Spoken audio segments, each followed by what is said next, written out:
It's amazing how an object so small can have such a big impact on a person. For instance, it could take you down memory lane.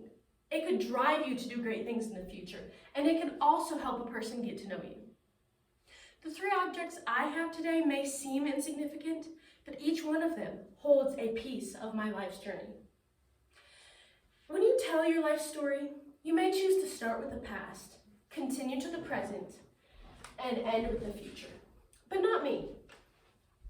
I chose to start with the present because I know that people change, just like a road trip route altered by construction. That is the reason why I choose to think of the present as a mile marker. Mine can be represented by this notebook. If you look at the cover, it may be hard to tell who I am as a person. It's when you open it up that you get a glimpse of who I am. You can tell a lot about a person by the objects they have, by what's inside their notebook. And I also like planning in addition to art and writing. And I believe that every road trip has a plan behind it. It may not have to be detailed, like what time you're going to get there, or what stops you're going to make along the way. It can even be the conscious decision to go someplace, to do something. That is a plan. And I kind of think of my past as the planning stage. It can be represented by the shoe. This was my sister's shoe. She wore it to prom one year, and the night before, she brought a group of friends out. All through the night, I could hear them laughing and talking, and I knew at that moment, that's what I wanted.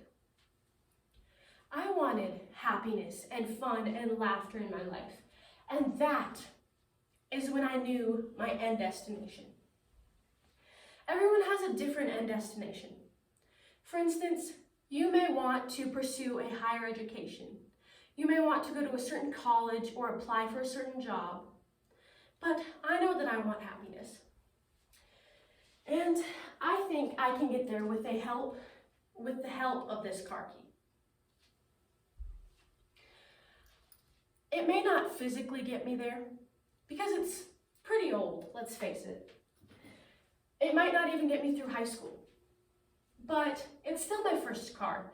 And I think of having a first car as the end of your childhood and the beginning of your adulthood. I may not know where I'm going to go or what I'm going to do. I may not know what my adulthood entails.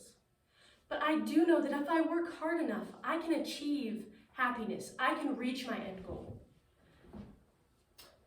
Now, if I were to tell you 5 minutes ago that a notebook, a high-heeled shoe, and a car key can tell you so much about me, you might have been confused. But each one of them tells a story, and they all combine to make up the story of my life.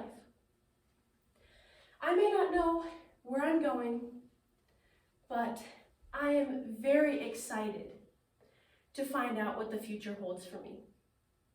Thank you. Do you have any questions? Do you feel like your end destination is subject to change due to the contents of your journey? Personally, I do not feel like my end destination will change. Now, if I had an end destination related to like job success or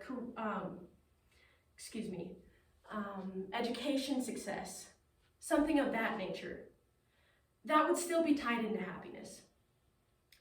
But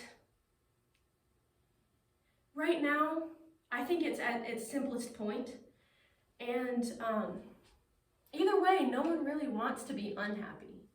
So I don't personally feel like my end destination will be altered that much. Why did you choose the shoe as one of your? To be honest, it brings back a lot of great memories, fitting for the past. My life was and is strongly centered around family. And considering that was my sister's shoe and that I really looked up to her, I thought that was a good fit.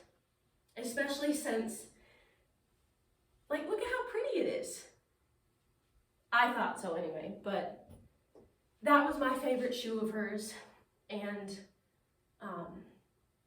especially with the subject, like, when she was at prom, I remember wanting to be like her. And